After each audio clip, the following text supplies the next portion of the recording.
Hello dear student, welcome to our channel. आज हम लोग क्लास 12th की मैथमेटिक्स का पहला चैप्टर स्टार्ट करने जा रहे हैं और हमारे चैप्टर 1 का नाम है रिलेशंस एंड फंक्शंस। इसका हम बेसिक इंट्रोडक्शन कवर करेंगे इस वीडियो में और इंट्रोडक्शन को मैं आराम से 2-3 पार्ट में पढ़ाऊँगा। उसके बाद फिर हम एग्जाम्पल और एक्सरसाइज की तरफ बढ़ेंगे। तो ये जो चैप्टर है ये इतना इम्पॉर्टेंट चैप्टर है कि इसको सीखे बिना आगे आपके बहुत सारे काम गड़बड़ा जाएंगे। और ये एक ऐसा चैप्टर है जो लास्ट ईयर के चैप्टर के साथ भी रिलेट करता है। जैसे 11th क्लास में आप लोग पढ़ते हो चैप्टर नंबर 1 सेट्स, उसका पूरा नॉलेज यहाँ पर यूज़ होने वाला है। फिर उसके बाद हम सेकंड चैप्टर पढ़ते हैं क्लास 11th में, वो भी रिलेशन एंड फंक्शन के नाम से होता है। तो वहाँ पर बेसिक जानकारी जो है रिलेशन एंड फंक्शन की हम लोग स्टडी करते हैं 11th क्लास में। यहाँ पर आकर के वही रिलेशन एंड फंक्शन थोड़ा सा एडवांस हो जाता है और यहाँ पर हमको टाइप्स ऑफ रिलेशन और टाइप्स ऑफ फंक्शन पढ़ने होते हैं क्लास 12th की मैथमेटिक्स में। तो इस चैप्टर को अच्छे से समझने के लिए, इसके क्वेश्चन को अच्छे से सॉल्व करने के लिए आपको क्लास 11th का सेट का चैप्टर और रिलेशन एंड फंक्शन का चैप्टर अच्छे से आना चाहिए और मुझे उम्मीद है कि आपको अच्छे से आता होगा। और अगर जिस बच्चे को वो चैप्टर अच्छे से नहीं आते तो हमारे चैनल पर आप विज़िट कर सकते हैं। आपको उन चैप्टर्स के डिटेल लेक्चर्स जो हैं अवेलेबल हो जाएंगे। और फिर भी अगर नहीं आता तो मैं इस चैप्टर को शुरू करने से पहले थोड़ा सा इंट्रोडक्शन कवर करूंगा, जिसमें मैं क्लास 11th के रिलेशन एंड फंक्शन की बात करूंगा, जिन जिन चीज़ों की यहाँ हमको ज़रूरत पड़ने वाली है। तो बेसिक चीज़ों का नॉलेज आपको सबसे पहले होना चाहिए। उसके बाद आप इस चैप्टर के क्वेश्चंस को बहुत मज़े से और बहुत आराम से बना लेंगे। ठीक है, तो याद रखिएगा मेन हमको इस चैप्टर में क्या स्टडी करना है। रिलेशन आप ऑलरेडी पढ़ चुके हैं, फंक्शन आप ऑलरेडी पढ़ चुके हैं 11th क्लास में। तो फिर इस क्लास में हमको क्या करना है, तो हमारा आंसर है हमको इस क्लास में टाइप्स ऑफ रिलेशन पढ़ने की, रिलेशन कितने टाइप का होता है। इसी तरह से टाइप्स ऑफ फंक्शन पढ़ने की, फंक्शन कितने टाइप का होता है, उनको पहचानना है और उन्हीं से रिलेटेड क्वेश्चन आपको बनाने हैं। तो ये पेन पेपर की रिकॉर्डिंग हो रही है। अगर आपको किसी चीज़ में डाउट आता है तो आप कमेंट करके ज़रूर पूछिए, हम आपके डाउट को सॉल्व करने की ज़रूर कोशिश करेंगे और अगली बार और बेटर करने की कोशिश करेंगे। तो सबसे पहले चलिए हम स्टार्ट करते हैं रिलेशन शब्द से। रिलेशन एक ऐसा शब्द है जिससे हम सभी वाकिफ़ हैं। रिलेशन एक ऐसा शब्द है कि जिससे हम सभी वाकिफ़ हैं। ये हम टाइम टू टाइम इस वर्ड का यूज़ करते रहते हैं अपनी डेली लाइफ में। ठीक है, जैसे बाप और बेटे का एक संबंध होता है, एक रिलेशन होता है। आप जो पुस्तक पढ़ते हैं उस पुस्तक का आपके नॉलेज के साथ कुछ रिलेशन होता है। कोई आपका रिश्ते में फूफा लगता है, कोई चाचा लगता है, कोई मामा लगता है, ये एक रिलेशन हो गया। इस तरह करके बहुत सारे रिलेशन दुनिया में एग्जिस्ट करते हैं। तो रिलेशन का बेसिक मीनिंग क्या है वो हमको आता है। लेकिन यहाँ पर जो है हम मैथमेटिक्स में रिलेशन की बात करेंगे और मैथमेटिक्स में रिलेशन की बात जब भी हम करते हैं तो हमको सेट की ज़रूरत पड़ती है। यहाँ रिलेशन हम किन मायनों में यूज़ करेंगे, तो आंसर है यहाँ पर हम एक सेट लेंगे। ऐसे समझिए ये एक सेट है। सेट को रिप्रेजेंट करने का तरीका आपको आना चाहिए। ये 11th क्लास का टॉपिक है। सेट को हम दो तरह से रिप्रेजेंट करते हैं, एक सेट बिल्डर फॉर्म में और एक रोस्टर फॉर्म में। वो मैं आगे भी आपको थोड़ा सा इंट्रोडक्शन उसका देता हूँ। और तीसरा तरीका होता है सेट को रिप्रेजेंट करने का एरो डायग्राम। यहाँ पर मैं एरो डायग्राम का यूज़ करने वाला हूँ इस तरह से। सपोज़ ये एक सेट है, इस सेट के कुछ एलिमेंट हैं 1 2 3, ये एलिमेंट्स हैं, इनको मेंबर भी बोलते हैं। ठीक है, और ये एक सेट है हमारा, सेट ए इसका नाम है और 1 2 3 इसके एलिमेंट हैं। इसी तरह से एक दूसरा सेट है सेट बी और इसके एलिमेंट है, मान लेते हैं हम इसके एलिमेंट हैं 4 5 6। ठीक है, तो सेट ए में मैंने 3 एलिमेंट लिए हैं एग्जांपल के तौर पर, सेट बी में मैंने 3 एलिमेंट लिए हैं एग्जांपल के तौर पर। सेट ए के एलिमेंट है 1 2 3, इनको मैं इस तरह से भी लिख सकता हूँ ना। सेट को कैसे लिखते हैं हम लोग रोस्टर फॉर्म में 1 2 3 कॉमा लगा के, और सेट बी को भी हम इसी तरह से लिखेंगे कॉमा लगा के 4 5 6 और ये करली ब्रैकेट। ठीक है, तो ये 2 सेट हो गए हमारे। इनको इन्हीं सेट को मैं इस तरह से एरो डायग्राम की हेल्प से बना रहा हूँ। ठीक है, तो ये हमारे 2 सेट हैं। 1 2 3 सेट ए के एलिमेंट्स हैं, 4 5 6 सेट बी के एलिमेंट्स हैं। तो यहाँ पर रिलेशन की बात हम करेंगे सेट के अंदर, यानी इस पहले सेट के एलिमेंट का दूसरे सेट के एलिमेंट के साथ रिलेशन होना। तो अब रिलेशन कई टाइप का हो सकता है, बहुत सारे रिलेशन हो सकते हैं, एक से ज़्यादा रिलेशन हो सकते हैं, उनको हमको पहचानना है। ठीक है, कई टाइप के रिलेशन हो सकते हैं, बहुत सारे रिलेशन हो सकते हैं, उन्हें हमको यहाँ पर पहचानना है। तो अब ध्यान से देखिए, यहाँ पर हम क्या करने जा रहे हैं, सेट ए के एलिमेंट का सेट बी के एलिमेंट के साथ रिलेशन बनाने जा रहे हैं। तो क्या क्या रिलेशन हो सकता है यहाँ पर देखिए। जैसे सेट ए में ये एक एलिमेंट है 1, ये एलिमेंट 1 सेट बी के एलिमेंट 4 के साथ रिलेशन में रह सकता है। 1 किसके रिलेशन में रह सकता है? 4 के साथ। इसी तरह से 1 का रिलेशन 5 के साथ हो सकता है। इसी तरह से 1 का रिलेशन 6 के साथ भी हो सकता है। तो 1 का रिलेशन सेट बी के एलिमेंट के किसी की मेंबर के साथ हो सकता है। इनको मैं कैसे लिखूंगा? रिलेशन को लिखने का तरीका होता है हम ऑर्डर्ड पेयर के रूप में इनको लिखते हैं। ध्यान से समझते जाइएगा। ये मैं जितनी बातें करूंगा अभी सिर्फ बेसिक बातें करूंगा जो आपको क्लास 11th में पढ़ाया जाता है। ठीक है, तो वीडियो को बहुत ध्यान से देखना है और आराम से समझना है एक एक छोटी छोटी चीज़ें। जब आपको ये छोटी छोटी चीज़ें समझ में आएंगी तो पूरा चैप्टर एकदम हलवा बन जाएगा और आराम से समझ में आएगा। तो सेट ए के एलिमेंट का सेट बी के एलिमेंट के साथ रिलेशन, तो क्या क्या रिलेशन हो सकता है, उसकी पॉसिबिलिटी क्या क्या हो सकती है उसको देखिए। 1 का रिलेशन 4 के साथ हो सकता है, 5 के साथ हो सकता है, 6 के साथ हो सकता है। तो इनको हम लिखते कैसे हैं? इनको इस तरह से लिखा जाता है। देखिए 1 का रिलेशन 4 के साथ हो सकता है। रिलेशन को हम इस तरह से ब्रैकेट में लिखते हैं कॉमा लगा के। 1 का रिलेशन 4 के साथ, ये 1 सेट ए से बिलोंग करने वाला एलिमेंट होता है और बाद में जिसको हम लिखते हैं वो सेट बी के एलिमेंट होते हैं, सेट बी से बिलोंग करने वाले एलिमेंट। अब 1 का रिलेशन 5 के साथ हो सकता है तो हम कॉमा लगा के ब्रैकेट में क्या लिखेंगे? 1 का रिलेशन 5 के साथ। इसी तरह 1 का रिलेशन 6 के साथ हो सकता है तो उसको हम इस तरह से लिखेंगे। इसी तरह से 2 का रिलेशन भी हो सकता है। अब 2 सेट ए का एलिमेंट है, 2 भी 4 के साथ रिलेशन में रह सकता है, 5 के साथ रिलेशन में रह सकता है, 6 के साथ रिलेशन में रह सकता है। तो इसको हम कैसे लिखेंगे? 2 का रिलेशन 4 के साथ, 2 का रिलेशन 5 के साथ, 2 का रिलेशन 6 के साथ। बिल्कुल इसी प्रकार से 3 भी सभी के साथ रिलेशन में रह सकता है। 3 4 के साथ रिलेट कर सकता है, 5 के साथ रिलेट कर सकता है, 6 के साथ रिलेट कर सकता है। तो ये थोड़ा सा हौच पौच होगा, एरो डायग्राम में इसी तरह होता है, ध्यान से आपको समझना है। तो इसी प्रकार से हम किसका रिलेशन लिख रहे हैं? यहाँ पर देखिए 3 जो है 4 के साथ रिलेट कर सकता है, 3 जो है 5 के साथ रिलेट कर सकता है, 3 जो है 6 के साथ रिलेट कर सकता है। तो इतने ही टोटल रिलेशन हो सकते हैं भाई। 1 के सारे पॉसिबल रिलेशन हमने लिख लिए, 1 4 के साथ, 1 5 के साथ, 1 6 के साथ, ये लिखा गया। 2 4 के साथ, 5 के साथ, 6 के साथ, ये लिखा गया। 3 4 के साथ, 5 के साथ, 6 के साथ, ये लिखा गया। तो टोटल पॉसिबल रिलेशन इतने ही होते हैं। इनको हम क्या बोलते हैं? इनको हम बोलेंगे total number of possible relations. किस किस का रिलेशन? तो आंसर है सेट ए के एलिमेंट का सेट बी के एलिमेंट के साथ रिलेशन। तो total number of possible relations from elements of set A to elements of set B. ये ध्यान से समझिए, सेट ए के एलिमेंट का सेट बी के एलिमेंट के साथ टोटल पॉसिबल रिलेशन कितने हो सकते हैं? इतने। और इन्हीं टोटल पॉसिबल रिलेशन को क्लास 11th में आपने कार्टेशियन प्रोडक्ट के नाम से पढ़ा है। कार्टेशियन प्रोडक्ट क्या होता है? एक सेट के जितने एलिमेंट हैं सभी एलिमेंट का दूसरे सेट के सभी एलिमेंट के साथ रिलेशन, इनको हम बोलते हैं कार्टेशियन प्रोडक्ट, जिसको आप ऐसे लिखते हैं ए क्रॉस बी। और कार्टेशियन प्रोडक्ट भी क्या होता है? एक सेट होता है ये, और सेट को हम कर्ली ब्रैकेट में लिखते हैं। तो यहाँ पर जो रिलेशन हम लिख रहे हैं, रिलेशन ऑलरेडी क्या होते हैं? एक टाइप का सेट होता है, सेट ही होता है रिलेशन। ठीक है, तो टोटल पॉसिबल रिलेशन या total number of possible relation या total set of possible relation, कुछ भी बोल सकते हैं। टोटल सेट्स भी बोल सकते हैं, टोटल नंबर भी बोल सकते हैं, कुछ भी बोल सकते हैं। ठीक है, तो जितने एलिमेंट, जितने सेट ए के एलिमेंट का सेट बी के एलिमेंट के साथ रिलेशन पॉसिबल हो सकता है वो सब के सब यहाँ लिखा गए हैं। समझ आया? यही टोटल पॉसिबिलिटीज़ है रिलेशंस की। ठीक है, यहाँ तक उम्मीद है बात आपको समझ में आ गई होगी। अब इसके बाद हम अलग अलग तरह के कंडीशन लगाएंगे और अलग अलग तरह के रिलेशन यहाँ पर हम लिखेंगे। ए का हम रिलेशन किसके साथ लिख रहे हैं? सेट ए के एलिमेंट का रिलेशन सेट बी के एलिमेंट के साथ। तो ये रिलेशंस हो गए, टोटल पॉसिबल रिलेशन जितने हो सकते हैं ये हो गए।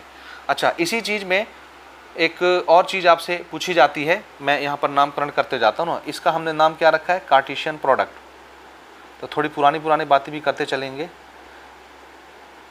इसको हम बोलते हैं कार्टेशियन प्रोडक्ट, ए क्रॉस बी को, और ये टोटल पॉसिबल रिलेशंस हैं। ये भी एक टाइप का सेट है। समझ आया? अब सेट ए का सेट बी के साथ टोटल रिलेशन कितना हो सकता है? टोटल नंबर ऑफ रिलेशन निकालने के लिए आपने क्लास 11th में एक फॉर्मूला पढ़ा है, इसको देखिए। टोटल नंबर ऑफ रिलेशंस कैसे निकाले जाते हैं? इसका तरीका है 2 का पावर, एक सेट होता है तो हम p लिख देते हैं, 2 सेट होता है तो p इंटू क्यू लिख देते हैं। इसका मतलब ये है सेट A में कितने एलिमेंट हैं 3, तो number of elements of set A। Set B में कितने एलिमेंट हैं 3, 1 2 3, तो number of elements of set B। तो 2 के पावर में दोनों जो सेट हैं उसके एलिमेंट्स के नंबर का मल्टीप्लिकेशन हो जाता है। समझ आया? जैसे इस सेट में कितने एलिमेंट्स हैं 3 हैं, तो हम उसको बोल देते हैं दिस इज, ये तो मेरे एग्जांपल के हिसाब से 3 एलिमेंट हैं, अदरवाइज इसमें जितने नंबर ऑफ एलिमेंट्स होंगे उसको मैं क्या लिखूंगा, number of elements in set A multiply, किसको करना है, सेट बी के एलिमेंट्स के नंबर को मल्टीप्लाई में लिखना है, तो multiply number of elements in set B. तो 2 के पावर में हम इनको ऐसे लगा देंगे, तो जो भी आंसर आएगा उतने रिलेशन इसके लिखे जा सकते हैं, उतने रिलेशन। अच्छा, मेरे इस एग्जांपल के हिसाब से मैंने कितने एलिमेंट लिए हैं सेट ए में 3, सेट बी में कितने एलिमेंट है 3, तो मेरे इस एग्जांपल के हिसाब से मैं क्या लिखूंगा, 2 का पावर 3 इंटू 3 यानी कितना 2 का पावर 9। और 2 का पावर 9 एक बहुत बड़ा नंबर बनता है। जैसे 2 का पावर 10 जब होता है तो उसकी वैल्यू होती है 1024, तो उसका आधा कर दीजिए कितना हो गया 512 लगभग। तो अगर 2 का पावर 9 है तो इसका मतलब है 512। तो हम टोटल कितने रिलेशंस यहाँ पर लिख सकते हैं, ये जो मैंने एग्जांपल लिया है इसके, तो आंसर है 512 रिलेशन, यानी 2 का पावर 9 रिलेशन मैं लिख सकता हूँ। इतने सारे रिलेशन होंगे और सब अलग अलग रिलेशन होंगे, याद रखिएगा। अब टोटल पॉसिबल रिलेशन कितने होंगे, इतने ही होंगे। ये कार्टेशियन प्रोडक्ट है, इससे बाहर कोई रिलेशन नहीं होगा। जितने भी रिलेशन होंगे सब यहाँ दिखेंगे आपको, यानी यहाँ से लेके यहाँ तक मैंने जितने रिलेशन लिखे हैं इन्हीं में से वो रिलेशन होंगे, यानी इन्हीं का टुकड़ा होगा। और टुकड़े के लिए हम लोग वर्ड क्या यूज़ करते हैं, सबसेट। यानी कोई भी रिलेशन इसके लिख लो, कितने रिलेशन हो सकते हैं 2 का पावर 9 यानी 512 रिलेशन। वो 512 रिलेशन जितने आएंगे सब के सब कार्टेशियन प्रोडक्ट का ही टुकड़ा होगा, यानी सबसेट होगा। या तो कार्टेशियन प्रोडक्ट के बराबर होगा या कार्टेशियन प्रोडक्ट का टुकड़ा होगा। कैसे होगा, कुछ एग्जांपल लेकर के हम लोग देखते हैं। यहाँ पर कुछ एग्जांपल मैं कंसीडर कर रहा हूँ, ठीक है। एक एक चीज़ आराम से समझिए तो सारी चीज़ें आपको समझ में आती जाएंगी। जैसे यहाँ पर मैं आपको बोलता हूँ, हमने एक रिलेशन, अब मैं यहाँ से रोस्टर फॉर्म और सेट बिल्डर फॉर्म दोनों यहाँ से आपको बताना शुरू करता हूँ।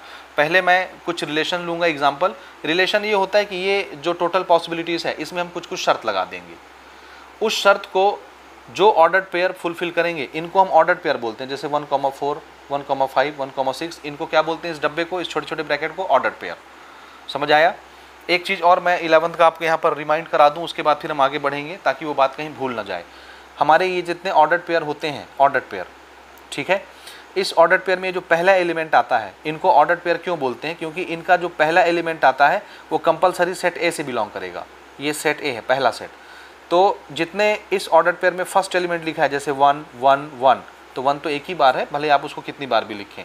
तो ये 1 1 1 या 2 2 2 या 3 3 3, 1 2 3 किससे बिलोंग करते हैं, पहले सेट से। और ऑर्डर्ड पेयर का सेकंड एलिमेंट जो होगा वो कंपलसरी किससे बिलोंग करेगा, सेकंड सेट से बिलोंग करेगा। अब इसी ऑर्डर्ड पेयर में से अगर मैं पहले एलिमेंट का कलेक्शन बनाऊं, जैसे 1 ले लिया हमने, फिर 1 दोबारा नहीं लिखना है, 2 ले लिया हमने, फिर 3 ले लिया हमने, ये जो कलेक्शन होगा ये भी एक सेट होगा और इस सेट को हम बोलेंगे डोमेन। ऑर्डर्ड पेयर में फर्स्ट एलिमेंट का जो कलेक्शन होता है उसको डोमेन बोलते हैं।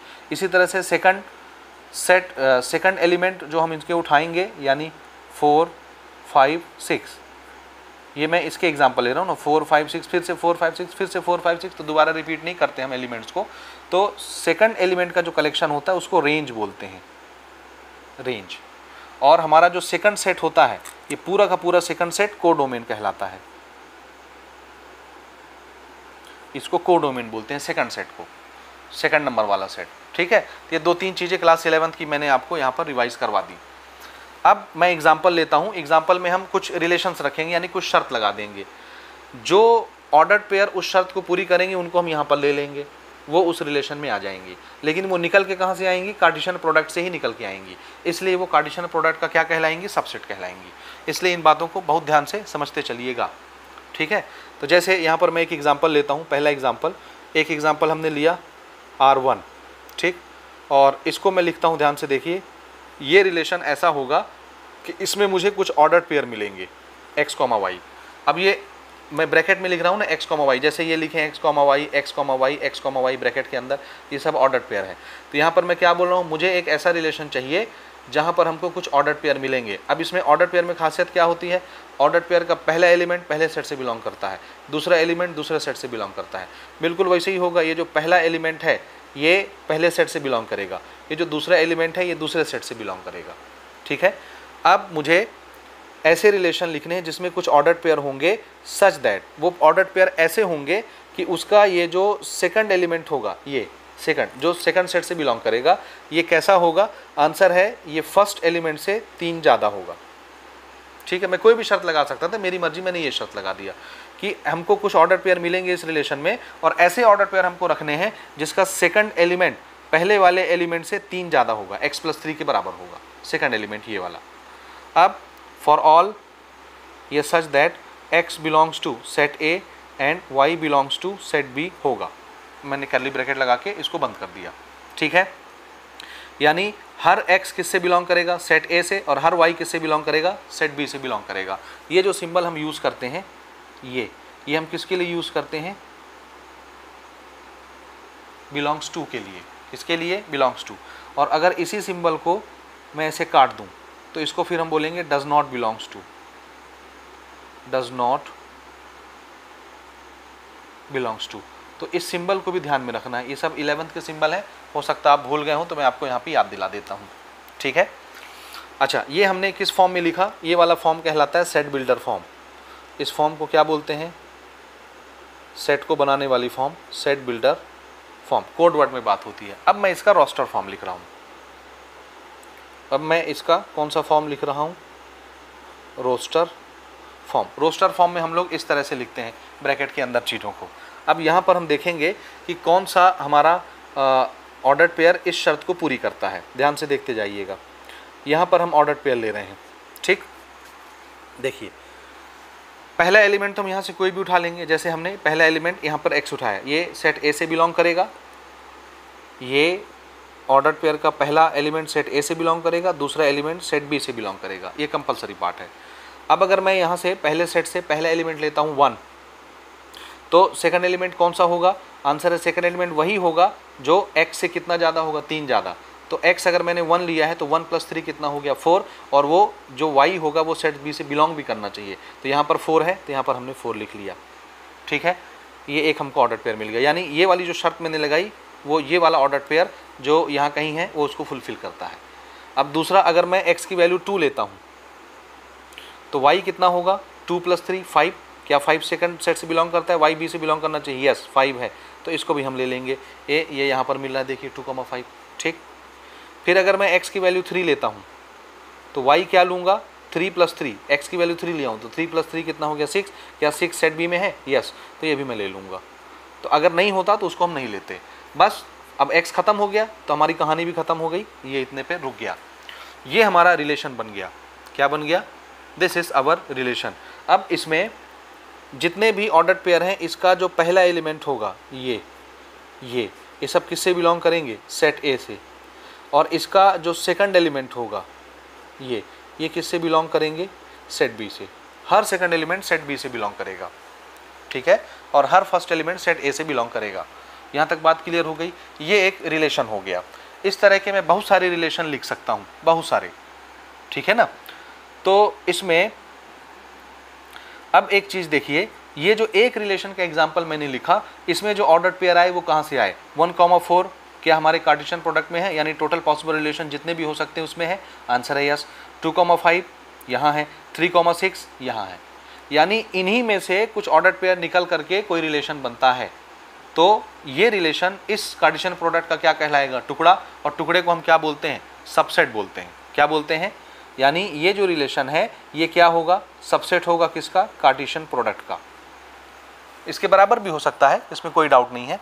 बराबर कैसे हो सकता है उसको हम थोड़ा सा समझ लेते हैं।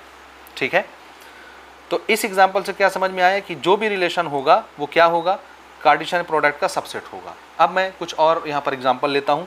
एग्जांपल नंबर 2 देखिए, यहाँ पर अब मैं थोड़े से फॉर्मेट को बदलता हूँ, R2 लिख देता हूँ। This is our second relation. ये रिलेशन आप ऐसे भी पढ़ते थे 11th में, याद रखिए, relation from elements of set A to elements of set B ऐसे भी आपने इसको लिखा है, या इसको आप ऐसे भी लिख सकते हैं कि relation from elements of set A to elements of set B, ऐसे भी लिख सकते हैं आप। ठीक है, तो ये रिलेशन को लिखने के अलग अलग तरीके हैं, तो सारे तरीके आपको अच्छे से आने चाहिए। अब मैं सेकंड रिलेशन कुछ इस तरह से ले लेता हूँ, जैसे मैंने बोला मुझे एक ऐसा रिलेशन चाहिए जिसमें कुछ ऑर्डर्ड पेयर आएंगे। अब ये ऑर्डर्ड पेयर कैसे होंगे, तो हमारा आंसर है ये ऑर्डर्ड पेयर ऐसे होंगे कि इसका जो सेकंड एलिमेंट होगा, ये आप कैसे एग्जाम्पल ले सकते हैं अपने मर्जी से भी अलग अलग। तो मैं ऐसी शर्त लगा रहा हूँ कि मुझे ऐसे ऑर्डर्ड पेयर चाहिए जिसमें सेकंड एलिमेंट फर्स्ट एलिमेंट से ज़्यादा बड़ा होगा, सेकंड एलिमेंट फर्स्ट एलिमेंट से ज़्यादा बड़ा होगा, y ग्रेटर देन x होगा। ठीक है, और बाकी कंडीशन हम यहाँ पर लिख देते हैं, फॉर ऑल या where x belongs to set a होगा and y belongs to set b होगा। ये हमने शर्त पूरी कर दी, कंडीशन लिख दिया। अब इस कंडीशन को जो जो ऑर्डर्ड पेयर फुलफिल करेंगे वो ऑर्डर्ड पेयर हमारे यहाँ आ जाएंगे इस रिलेशन में। तो देखते हैं कौन कौन से, ये अभी हमने सेट बिल्डर लिखा है, अब हम रोस्टर फॉर्म लिखते हैं और देखते हैं कौन कौन से ऑर्डर पेयर इस शर्त को पूरी करते हैं। ध्यान से देखिए, y हमको कैसा चाहिए, x से बड़ा। तो अगर मैं x सेट a से बिलोंग करेगा और y सेट b से बिलोंग करने वाला एलिमेंट होगा। ठीक है, तो अगर मैं यहाँ पर x लेता हूँ 1, ये तो y क्या लूँगा जो x से बड़ा होगा, तो y क्या मैं ये 4 ले सकता हूँ, बिल्कुल ये 1 से बड़ा है। इसी तरह से अगर मैं 1 लेता हूँ तो मैं 5 को भी ले सकता हूँ, ये y है क्योंकि ये 1 से बड़ा है, तो 1,5 भी इस रिलेशन में आ जाएगा। इसी तरह से आप समझ रहे हैं 1,6 भी आ जाएगा। मुझे ऐसे ऑर्डर्ड पेयर चाहिए जिसमें y x से बड़ा होगा। तो x अगर 1 है तो मैं 1,4 ले सकता हूँ क्योंकि 4 1 से बड़ा है, 5 भी 1 से बड़ा है, 6 भी 1 से बड़ा है। तो ये सारी चीज़ें आ गई। इसी तरह से अगर मैं x को 2 लेता हूँ तो 4 को मैं 2 के साथ रिलेशन में ले सकता हूँ क्योंकि 4 2 से बड़ा है। इसी तरह से 2 से 5 भी बड़ा है, इसी तरह से 2 से 6 भी बड़ा है। समझ में आया। इसी तरह से यहाँ पर हम ले लेते हैं 3, तो 3 से 4 भी बड़ा है, रिलेशन में आ गया। 3 से 5 भी बड़ा है, 3 से 6 भी बड़ा है और रिलेशन ख़त्म हो गया। कर्ली ब्रैकेट लगा देते हैं ये। तो इतने सारे ऑर्डर्ड पेयर इस रिलेशन के अंदर आ गए। अब थोड़ा सा मैच करिए, ये 1,4 है यहाँ है, ये 1,5 है यहाँ है, ये 1,6 है यहाँ है, ये 2,4 है यहाँ है, 2,5 2,6 3,4 3,5 3,6 3,4 3,5 3,6। कहने का मतलब हमारे टोटल पॉसिबल रिलेशन में जितने ऑर्डर्ड पेयर थे वो पूरे का पूरा उतर के यहीं पे आ गया। यानी ये वाला जो ऑर्डर्ड पेयर है ये किसके बराबर हो गया, हमारे कार्टेशियन प्रोडक्ट के बराबर हो गया। तो ये रिलेशन किसके बराबर आ गया, इस रिलेशन के एलिमेंट्स कार्टेशियन प्रोडक्ट के एलिमेंट के बराबर हो गए, यानी पूरा का पूरा कार्टेशियन प्रोडक्ट आ गया। अब आपने पढ़ा है कि हर सेट अपने आप का सबसेट होता है, हर सेट खुद का सबसेट होता है। तो ये रिलेशन सेकंड रिलेशन भी इसका क्या होगा, सबसेट होगा। तो पूरा का पूरा एलिमेंट बराबर आ गया ना, तो या तो रिलेशन कार्टेशियन प्रोडक्ट के बराबर होगा या उसका टुकड़ा होगा, सबसेट होगा। तो सबसेट तो होता ही है, साथ में और क्या होता है, बराबर होता है। ये चीज़ समझ आया। तो अगर R कोई रिलेशन है सेट A के एलिमेंट का सेट B के एलिमेंट के साथ, तो वो रिलेशन कंपलसरी है कि कार्टेशियन प्रोडक्ट का सबसेट होगा या सबसेट के बराबर होगा। दोनों तरह के एग्जांपल आपके सामने है। ये सबसेट हो गया इसी का टुकड़ा और ये पूरा का पूरा कार्टेशियन प्रोडक्ट ही आ गया। तो ये रिलेशन कार्टेशियन प्रोडक्ट के बराबर भी हो सकता है, उसका सबसेट भी हो सकता है। ये सिंबल हम किसके लिए यूज़ करते हैं, ये सबसेट के लिए। अब ये 11वीं की बात कर रहा हूँ ना मैं फिर से। ये सिंबल किसके लिए यूज़ करते हैं, यूनियन के लिए। और इसका उल्टा ये सिंबल किसके लिए यूज़ करते हैं, इंटरसेक्शन के लिए। ठीक, तो ये 11th की इतनी चीज़ आपको और पता होनी चाहिए सिंबल्स के बारे में। ठीक है, और ये belongs to does not belongs to हमने पहले ही लिख रखा है। तो यहाँ पर मैं आपको क्या बताना चाहता हूँ, ध्यान से देखिए। If R is relation from elements of set A to elements of set B, then अगर R कोई रिलेशन है सेट A के एलिमेंट के सेट B के एलिमेंट के साथ, तो कंपलसरी कि वो R क्या होगा, सबसेट होगा या इक्वल होगा कार्टेशियन प्रोडक्ट के।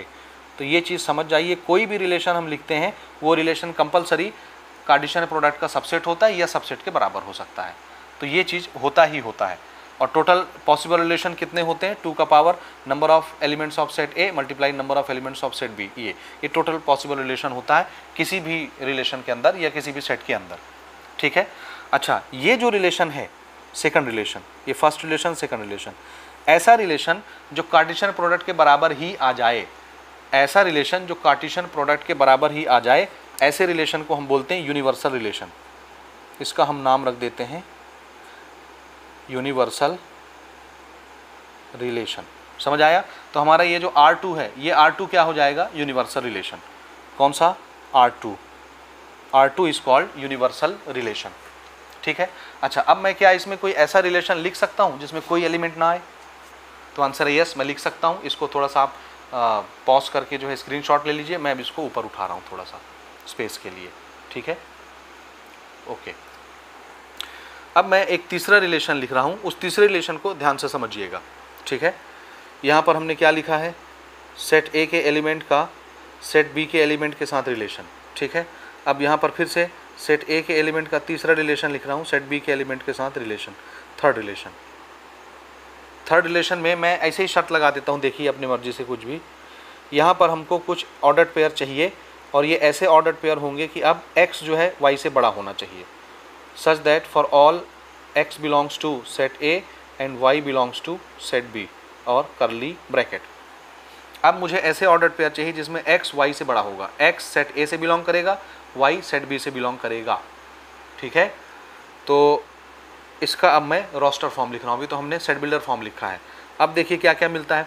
अगर मैं x1 लेता हूँ, क्या ले रहा हूँ? अगर मैं x को 1 लेता हूँ, ठीक है, ये देखिए ये सेट x जो है y से बड़ा होना चाहिए। तो अगर मैं 1 लेता हूँ तो यहाँ तो 1 से बड़ी बड़ी चीज़ें हैं, जबकि 1 को कैसा होना चाहिए? इनसे बड़ा होना चाहिए। x y से बड़ा होगा, आपकी बार y से बड़ा होगा x। y 4 5 6 है और हम देखते हैं 1 जो है 4 से छोटा है। 4 से छोटा है तो 5 से भी छोटा हो जाएगा, 6 से भी छोटा हो जाएगा। 2 भी 4 से छोटा है, तो अगर 2 4 से छोटा है तो 5 से भी छोटा हो जाएगा, 6 से भी छोटा हो जाएगा। इसी तरह से 3 भी 4 से छोटा है, तो अगर 3 4 से छोटा है तो 5 से भी छोटा हो गया, 6 से भी छोटा हो गया। यानी कोई ऐसे ऑर्डर्ड पेयर मिलेंगे क्या जिनको आप यहाँ लिख सकते हैं? आंसर है नहीं मिलेंगे, क्योंकि इसके हर एलिमेंट इससे छोटे हैं y से, और हमको क्या चाहिए? x बड़ा होना चाहिए, यानी इसके एलिमेंट बड़े होने चाहिए। अब इसमें ऐसा कोई एलिमेंट है ये नहीं है, तो यहाँ पे कुछ भी नहीं आएगा, और कुछ भी नहीं आएगा तो हम फाई लिखते हैं, और फाई को क्या बोलते हैं? एम्प्टी। तो ऐसा रिलेशन जिसमें कोई भी ऑर्डर्ड पेयर ना आए कार्टेशियन प्रोडक्ट का, ऐसे रिलेशन को हम बोलते हैं एम्प्टी रिलेशन। तो हमारा ये जो R3 है, ये कैसा रिलेशन हो जाएगा? Empty relation. ठीक है, ऐसा रिलेशन जिसमें कोई भी ऑर्डर्ड पेयर नहीं लिखा जा सकता, ये रिलेशन क्या कहलाता है? एम्प्टी रिलेशन कहलाता है। और जिसमें सब के सब ऑर्डर्ड पेयर आ जाते हैं जो कार्टेशियन प्रोडक्ट में होते हैं, ऐसे रिलेशन को क्या बोलते हैं? Universal relation. यूनिवर्सल रिलेशन और एम्प्टी रिलेशन को एक शब्द में हम बोलते हैं trivial relation. Trivial relation. Trivial relation का मतलब होता है रिलेशन विथ नो इंपॉर्टेंस, जिसकी कोई इंपॉर्टेंस नहीं होती, महत्व नहीं होता, ऐसे रिलेशन ट्रिवियल रिलेशन कहलाते हैं, और इन दोनों को कलेक्टिवली हम लोग ट्रिवियल रिलेशन बोलते हैं। यहाँ तक समझ आ गया? तो अभी तक हमने कितनी चीज़ें डिस्कस कर ली? अभी तक हमने ये डिस्कस किया कि रिलेशन किसको बोलते हैं, रिलेशन को लिखते कैसे हैं, टोटल पॉसिबल रिलेशन किस तरह से होते हैं, यहाँ पर देखिए। ठीक है, टोटल पॉसिबल रिलेशन कैसे लिखा जाता है, यानी सेट ए के हर एलिमेंट का सेट बी के हर एलिमेंट के साथ रिलेशन टोटल पॉसिबल रिलेशन कहलाता है। इसी चीज़ को हम लोग कार्टेशियन प्रोडक्ट के नाम से पढ़ चुके हैं क्लास 11th में। किसी भी सेट में, किसी भी रिलेशन में टोटल पॉसिबल रिलेशन कितने होते हैं? Total number of relation. Answer है 2 का power number of elements in set B multiply number of elements in set B. Set A के एलिमेंट्स के नंबर और सेट बी के एलिमेंट्स के नंबर 2 के पावर में आते हैं। इतने जो भी इसका नंबर बनता है सॉल्व करने के बाद, उतने रिलेशन हम लिख सकते हैं। अभी यहाँ एग्जांपल के तौर पर मैंने 3 रिलेशन लिखे हैं, जबकि लिखे कितने जा सकते थे? यहाँ 2 का पावर 9, यानी 512 तरह के रिलेशन लिखे जा सकते थे, जिसमें से मैंने सिर्फ अभी 3 ठो लिखा है। ठीक है, ठीक है। हर रिलेशन कार्टेशियन प्रोडक्ट का सबसेट होता है या कार्टेशियन प्रोडक्ट के बराबर ही होता है। तो every relation is subset of Cartesian product या इक्वल टू कार्टेशियन प्रोडक्ट, ऐसा आप बोल सकते हैं। समझ में आया? ठीक है, जो रिलेशन कार्टेशियन प्रोडक्ट के बराबर आ जाए उसको यूनिवर्सल रिलेशन बोलते हैं, और जो रिलेशन कुछ भी ऑर्डर्ड पेयर नहीं देता, जिसमें कुछ भी नहीं आता, उसको एम्प्टी रिलेशन बोलते हैं। दोनों को एक शब्द में क्या बोलते हैं? ट्रिवियल रिलेशन बोलते हैं।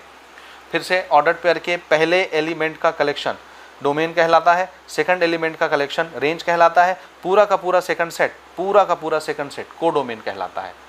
समझ में आ गई बात? सेट बिल्डर फॉर्म आपने देखा, रोस्टर फॉर्म आपने देखा किस तरह से लिखा जाता है। ठीक है, इतनी सारी चीज़ों के साथ अब हम लोग रिलेशन एंड फंक्शन का नॉलेज स्टार्ट कर सकते हैं। ठीक है, तो चलिए, अब ये तो हो गया हमारा प्रीवियस ईयर का नॉलेज। अब इस साल जो हमको सेट पढ़ना है, अभी देखो मैं यहाँ 2 सेट ले रहा था, सेट ए और सेट बी। तो सेट ए के एलिमेंट का रिलेशन मैं आपको सेट बी के एलिमेंट के साथ बता रहा था। हमको क्लास 12th में सिर्फ एक सेट का रिलेशन पढ़ना है, यानी एक ही सेट होगा, 2 सेट नहीं होंगे अलग अलग। तो एक ही सेट का रिलेशन उसी सेट के एलिमेंट के साथ हमको बनाना है, यानी एक सेट होगा सेट ए, तो सेट ए के एलिमेंट का रिलेशन सेट ए के ही एलिमेंट के साथ हमको देखना है और बाकी सारी चीज़ें हमको प्रैक्टिस करनी है। ठीक है, तो आइए उसको देखते हैं। चलिए, तो क्लास 12th में हमको 2 अलग अलग सेट के एलिमेंट के बीच का रिलेशनशिप नहीं पढ़ना है। हम अभी तक 2 सेट ले रहे थे, लेकिन अब हमको स्टडी किस चीज़ की करनी है, अब सिर्फ एक सेट होगा। जैसे यहाँ पर मैं सेट ए ले रहा हूँ, सेट ए के एलिमेंट अगर मैं लेता हूँ 1 2 3, तो सेट ए के एलिमेंट का सेट ए के ही एलिमेंट के साथ रिलेशन, तो दूसरा सेट भी हमारा कौन सा सेट होगा, तो हमारा आंसर है दूसरा सेट भी सेट ए ही होगा, और उसके अंदर भी यही एलिमेंट आएंगे, क्योंकि यही फोटोकॉपी है दोनों सेट आपस में। तो अब हमको रिलेशन किसके किसके बीच देखना है, तो आंसर है सेट ए के एलिमेंट का सेट ए के ही एलिमेंट के साथ रिलेशन देखना है। समझ में आई बात, क्या देखना है, तो हमको रिलेशन फाइंड करना है, relation from elements of set A to elements of set A. ठीक है, relation from elements of set A to elements of set A, या relation from elements of set A with itself, ऐसे भी आप बोल सकते हैं। इस चीज़ को हम ऐसे भी लिख सकते हैं, relation from elements of set A to elements of set A. इस चीज़ को ऐसे भी आप बोल सकते हैं, relation from elements of set A to element of set A. ये तो किसी भी तरह से इसको आप रिप्रेजेंट कर सकते हैं, लेकिन बार बार हमको इतना लंबा चौड़ा स्टेटमेंट ना बोलना पड़े, इसलिए इसी चीज़ को शॉर्टकट में हम आपसे बोला करेंगे, रिलेशन इन सेट ए। तो जब हम ये वर्ड यूज़ करेंगे, रिलेशन इन सेट ए या रिलेशन ऑन सेट ए, इन और ऑन दोनों यूज़ कर सकते हैं, तो इसका मतलब होगा सेट ए के एलिमेंट का सेट ए के ही एलिमेंट के साथ रिलेशन। ठीक है, सेट ए के एलिमेंट का सेट ए के ही एलिमेंट के साथ रिलेशन, ये चीज़ होगा। आया बात समझ में? ठीक है, तो सेट ए के एलिमेंट का सेट ए के एलिमेंट के साथ रिलेशन क्या कहलाएगा, रिलेशन इन सेट ए या रिलेशन ऑन सेट ए। तो हम जब भी रिलेशन इन सेट ए बोलेंगे या किसी क्वेश्चन में relation in set A relation on set ए लिखा हुआ मिलेगा, तो आप तुरंत समझ जाएंगे उसी सेट के एलिमेंट का उसी सेट के एलिमेंट के साथ रिलेशन हमको बनाना है।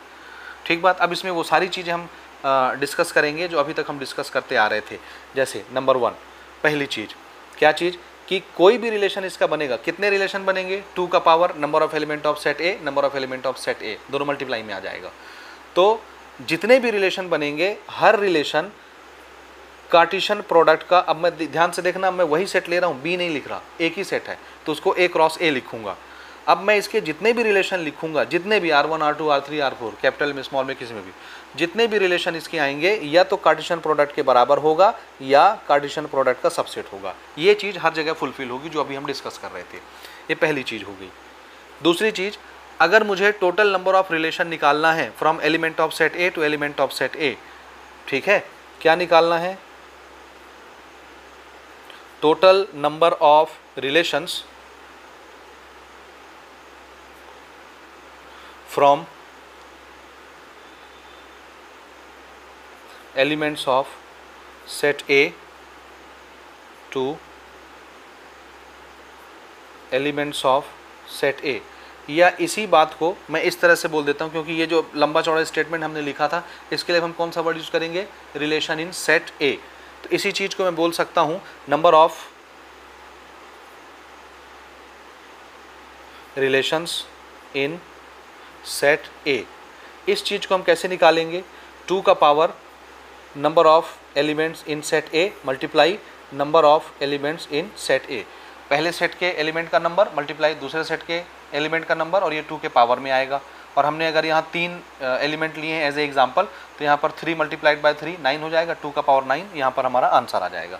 मेरे इस एग्जाम्पल के हिसाब से ना, मैंने जो एग्जाम्पल लिया है इस एग्जाम्पल के हिसाब से total number of possible relation कितने बनेंगे, 2 का पावर 9 यानी 512। ठीक बात, यहाँ तक समझ आ गया। तीसरी चीज़ जो हम अभी तक डिस्कस कर रहे थे कि अगर हमको कोई रिलेशन ऐसा मिल गया जो कार्टेशियन प्रोडक्ट के बराबर आ गया, कोई रिलेशन ऐसा मिल गया जिसमें इसके कार्टेशियन प्रोडक्ट के बराबर हमको एलिमेंट मिल गए। अब कार्टेशियन प्रोडक्ट मैं यहाँ पर साइड में थोड़ा सा लिख देता हूँ ताकि आपको समझ में आती रहे बात मैं क्या कह रहा हूँ। A cross A Cartesian product क्या होगा, 1 का 1 के साथ, 1 का 2 के साथ, 1 का 3 के साथ। अब एरो बनाना जरूरी नहीं, आपको समझ आता है।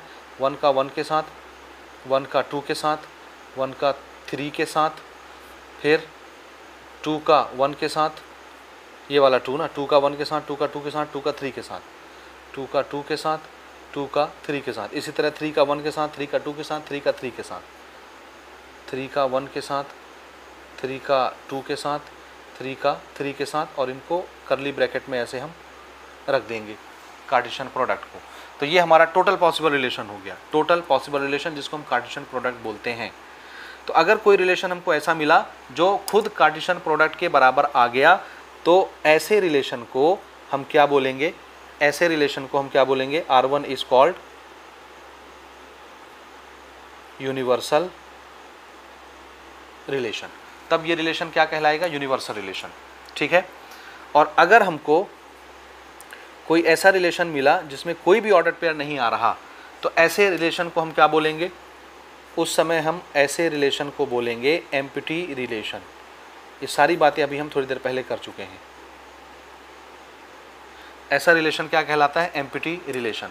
और ये दोनों रिलेशन कलेक्टिवली यूनिवर्सल और एम्प्टी क्या कहलाते हैं, ट्रिवियल, ट्रिवियल रिलेशन, यानी जिसका कोई इंपॉर्टेंस नहीं होता। अच्छा, अब मैं आपसे अगर पूछूं कि जैसे मैंने ये शर्त तो बता दी, क्या आप मुझे कोई एग्जांपल दे सकते हैं यूनिवर्सल रिलेशन का और एम्प्टी रिलेशन का, कैसा भी एग्जांपल, कैसा भी एग्जांपल। तो जी हाँ, मैं यहाँ पर एग्जांपल दे सकता हूँ, आप भी दे सकते हैं अपनी मर्जी से। एक एग्जांपल मैं ले रहा हूँ यूनिवर्सल रिलेशन के लिए। देखिए R1 मैंने नाम रखा है, यहाँ से आपको समझ आ जाएगा। यूनिवर्सल रिलेशन यानी ऐसा रिलेशन जिसमें एलिमेंट कार्टेशियन प्रोडक्ट के एलिमेंट के बराबर आ जाए, ये पूरे एलिमेंट यहाँ आ जाएंगे। तो इसके लिए मैं यहाँ पर शर्त लगा देता हूँ। देखिए, मुझे ऐसे ऑर्डर्ड पेयर चाहिए, याद रखिए मेरा सेट क्या है, 1 2 3 एलिमेंट वाला, 1 2 3 यही एलिमेंट उसमें है। तो मैं शर्त ये लगा देता हूँ, मुझे ऐसे एलिमेंट चाहिए जिनका सम मान लेते हैं हम 7 से छोटा होना चाहिए। 7 से मुझे दिख रहा है ना, 3 और 3 जोड़ूंगा तो क्या हो जाएगा, 6 हो जाएगा। तो 7 से तो छोटा ही है। तो मुझे ऐसे ऑर्डर्ड पेयर लिखने हैं जिनमें x और y को मैं जोड़ूं, यानी पहले सेट के एलिमेंट और दूसरे सेट के एलिमेंट को जोड़ूं। ये किससे बिलोंग करेगा, पहले सेट से। ये किससे बिलोंग करेगा, दूसरे सेट से। हमारा पहला सेट भी सेट ए है, दूसरा सेट भी सेट ए है, लेकिन x पहले सेट से बिलोंग करेगा, y दूसरे सेट से बिलोंग करेगा। तो मुझे ऐसे ऑर्डर्ड पेयर चाहिए जिसमें दोनों हमारे x और y का सम कैसा होना चाहिए, 7 से छोटा होना चाहिए। और for all x belongs to set A, symbol लगा लेते हैं, and y belongs to set A. ये भाई दोनों सेट ए से बिलोंग करेंगे, इसके एलिमेंट x कहलाएंगे, इसके एलिमेंट y कहलाएंगे। ठीक है। तो हमको ऐसे ऑर्डर्ड पेयर चाहिए। तो देखते हैं ऐसे ऑर्डर्ड पेयर क्या क्या मिलते हैं। दोनों का सम 7 से छोटा होना चाहिए। तो अगर मैं 1 के साथ 1 लेता हूँ तो दोनों का सम कितना होता है, 2। 7 से छोटा है, आ जाएगा, छोटा ही तो चाहिए हमको। 1 के साथ अगर मैं 2 ले लूँ तो 1 का 1 के साथ, 1 का 1 के साथ रिलेशन, 1 का 2 के साथ रिलेशन, 1 का 3 के साथ रिलेशन, दिख रहा है, 1 का 3 के साथ रिलेशन। इसको जोड़ूंगा 3 हो जाएगा, 7 से छोटा है। इसको जोड़ूंगा 4 हो जाएगा, 7 से छोटा है। इसी तरह से 2 का 1 के साथ, 2 का 2 के साथ, 2 का 3 के साथ ले सकता हूँ। यस, क्यों, 2 और 1 3, 2 2 4, 2 और 3 5 हुए, 7 से छोटे ही हैं। इसी तरह से 3 का 1 के साथ, 3 का 2 के साथ, 3 का 3 के साथ, ये हो गया 4, ये हो गया 5, ये हो गया 6, 7 से छोटे ही हैं। तो सब के सब आ गए कि नहीं। तो कार्टेशियन प्रोडक्ट में जितने एलिमेंट हैं सब के सब इस रिलेशन के अंदर आ गए। इसका मतलब है कि ये जो हमारा रिलेशन है, ये जो हमारा रिलेशन है, ये किसके बराबर आ गया, कार्टेशियन प्रोडक्ट के बराबर आ गया। इसलिए R1 क्या कहलाएगा, R1 is called universal relation. R1 क्या कहलाएगा हमारा, यूनिवर्सल रिलेशन कहलाएगा। ठीक बात। इसी तरह से अगर मैं आपको एक एग्जांपल दूं, अब मैं एम्प्टी सेट के लिए एग्जांपल यहाँ पर बना रहा हूँ। आपको मैंने ऐसा शर्त बताया, जैसे देखो x प्लस वाई का सम 7 से छोटा होना चाहिए। अब मैं बोल देता हूँ x प्लस वाई का सम 7 से बड़ा होना चाहिए। ध्यान से देखिए, मुझे ऐसे ऑर्डर्ड पेयर चाहिए जिसमें x प्लस वाई का सम 7 से बड़ा होना चाहिए।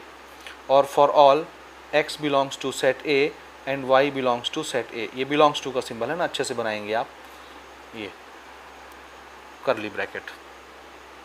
ठीक, तो अब मुझे यहाँ पर ऑर्डर्ड पेयर कैसे कैसे मिलेंगे, देखिए ऐसे ऑर्डर्ड पेयर लेने हैं जिसमें दोनों का सम 7 से बड़ा हो। तो क्या मैं 1,1 ले लूँ? क्या 1,1 यानी 1 और 1 2 होता है? क्या ये 7 से बड़ा है? नहीं है। 1,2 ले लूँ, क्या 3 हो जाएगा, 7 से बड़ा नहीं है। 1,3 4 हो जाएगा, 7 से बड़ा नहीं है। 2,1 3 हो गया, ये 4 हो गया, ये 5 हो गया, 7 से बड़े नहीं है। ये 4 हो गया, ये 5 हो गया, ये 6 हो गया, 7 से बड़ा कोई नहीं है। तो कौन सा ऑर्डर पेयर आएगा? कोई सा नहीं आएगा, कुछ भी नहीं आया। इसलिए ये जो R2 है, ये R2 क्या कहलाएगा? R2 is called empty relation. ये एम्प्टी रिलेशन का हमारा एग्जाम्पल हो गया। ठीक है जी, यहाँ तक समझ में आ गया?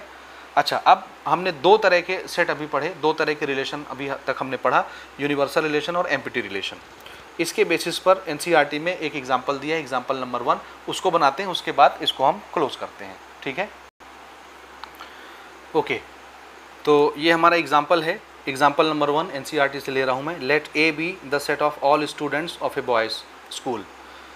ए कोई सेट है, जो किसका सेट है? आंसर है all the students of a boys school. एक स्कूल है जिसमें सिर्फ लड़के पढ़ते हैं, तो उसमें जितने स्टूडेंट हैं सब लड़के होंगे, तो उनका कलेक्शन एक सेट है जिसका नाम क्या है? Set A. अब हमको क्या करना है? Show that the relation R in set A. Relation R in set A, ये लैंग्वेज आपको समझ आ रही है? Relation R in set A मतलब सेट ए का, सेट ए के एलिमेंट का सेट ए के ही एलिमेंट के साथ रिलेशन। ठीक है ना, रिलेशन इन सेट ए लिखा हुआ है। ओके, तो इसको ऐसे समझिए, हमारे पास दो सेट हैं, एक सेट है सेट ए और एक किसका कलेक्शन है? आंसर है it is all the students of boys school. तो खाली इसमें लड़के हैं, पहला लड़का, दूसरा बॉय, तीसरा बॉय, ऐसे करके इसमें बहुत सारे बॉय हैं, मान लिया n बॉय हैं, BN। तो दूसरा सेट हमारा जो होगा वो भी सेट ए होगा, और वो भी अगर सेट ए होगा तो ऐसे ही एलिमेंट उसमें भी होंगे, B1 B2 B3, ऐसे करते करते BN। बहुत सारे इसमें स्टूडेंट हैं और सब बॉयज़ हैं। ये भी पूरे के पूरे क्या हैं? बॉयज़, और ये भी पूरे के पूरे क्या हैं? क्योंकि वही सेट तो है, बॉयज़, तो दोनों बॉयज़ हैं। तो अब हमको सेट ए का, सेट ए के एलिमेंट का सेट ए के ही एलिमेंट के साथ रिलेशन हमको बताना है, और इसमें दो क्वेश्चन हमसे पूछा गया है। तो क्वेश्चन पढ़ने से पहले सबसे पहले मैं यहाँ पर थोड़ा सा टोटल पॉसिबल रिलेशन निकाल लेता हूँ, जिसको हम कार्टेशियन प्रोडक्ट बोलते हैं। तो 2-4 निकालूंगा, अब एरो डायग्राम बनाने की ज़रूरत नहीं, आपको समझ आता है। जैसे मैं B1 का रिलेशन B1 के साथ ले सकता हूँ, B2 के साथ ले सकता हूँ, B3 के साथ ले सकता हूँ, BN के साथ ले सकता हूँ। इसी तरह B2 का B1 के साथ, B2 के साथ, B3 के साथ, BN के साथ, ऐसे बहुत सारे हैं। इसी तरह BN का B1 B2 B3 B4 BN के साथ। समझ आया? तो 2-4 यहाँ पर मैं लिख देता हूँ। B1 का रिलेशन B1 के साथ, B1 का रिलेशन B2 के साथ, इसी तरह से करते करते B1 का रिलेशन BN के साथ, और ऐसे फिर लास्ट में BN का रिलेशन B1 के साथ, BN का रिलेशन B2 के साथ, और ऐसे करते करते BN का रिलेशन BN के साथ। ये ऐसे बहुत सारे इन्फिनिट रिलेशन इसमें आ जाएंगे, सब लिखने की ज़रूरत नहीं है, 2-4 समझाने के लिए यहाँ पर हमने लिख दिया। अब हमको करना क्या है, देखिए, show that the relation R in set A, यानी सेट ए के एलिमेंट का सेट ए के एलिमेंट के साथ रिलेशन क्या करना है? शो करना मतलब प्रूव करना है। क्या प्रूव करना है? ये हमको गिवन है रिलेशन। तो पहला रिलेशन हमको गिवन है, यहीं पर मैं लिख लेता हूँ।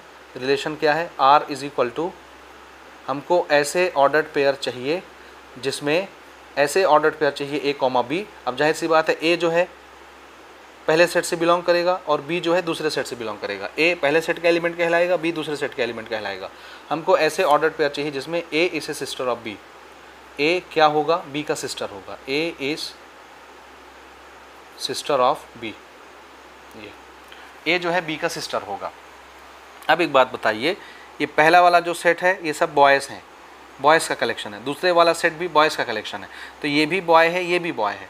अगर दोनों बॉय हैं, ए और बी दोनों ही बॉय हैं, ए और बी दोनों ही बॉय हैं, तो ए बी की सिस्टर कैसे हो सकती है? ए is sister of B.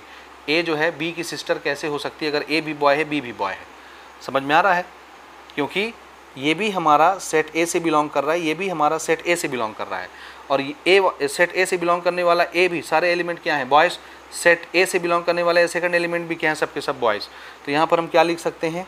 A and B both are boys, दोनों के दोनों क्या हैं, बॉयज़ हैं, इसलिए A can not be sister of B.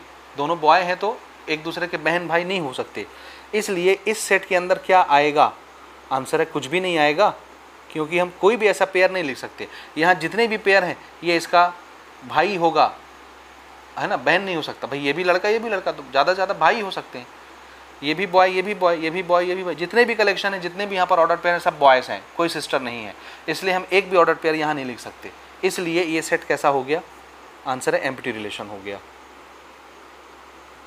This is an empty relation.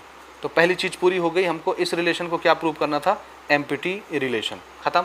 अब ये जो दूसरा सेट दिया है, अब मैं इसको ऐसे ही यहाँ पर एज इट इज़ लिखता हूँ, सॉल्व यहाँ पर करता हूँ। क्वेश्चन आपके सामने ऊपर लिखा हुआ है, आर डैश क्या दिया हुआ है, R dash in set A. फिर से सेट ए का, सेट ए के साथ ही रिलेशन हमको देखना है, ठीक है। तो R dash in set A, इसको थोड़ा ध्यान से देखिए, यहाँ पर क्या लिखा हुआ है, आर डैश हमको ऐसे ऑर्डर्ड पेयर चाहिए जिसमें हमको क्या चाहिए, the difference between height of A and B is less than 3 metre.